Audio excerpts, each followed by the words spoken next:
This free step-by-step video comes to you directly from Haynes. You can complete more than 200 jobs on this vehicle when you purchase the complete Haynes online manual at haynes.com. Battery renewal.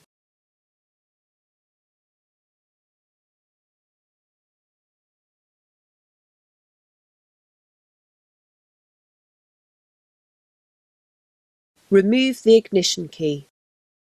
The battery is located on the left-hand side of the engine compartment, viewed from the driver's seat. Open the cover to gain access to the battery. A rigid cover and housing is fitted to some models. Other models have an insulated cover.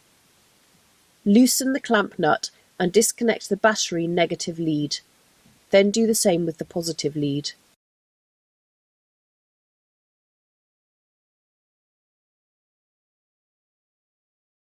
Unclip and move this pipe to one side. Remove the battery clamp and lift the battery out.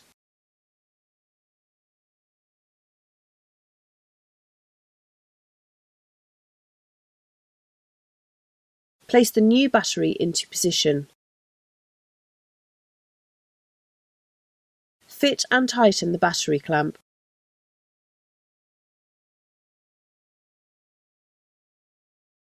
Refit the battery cover. Reconnect the positive and then the negative battery terminals. Close the battery cover and clip this pipe back into place.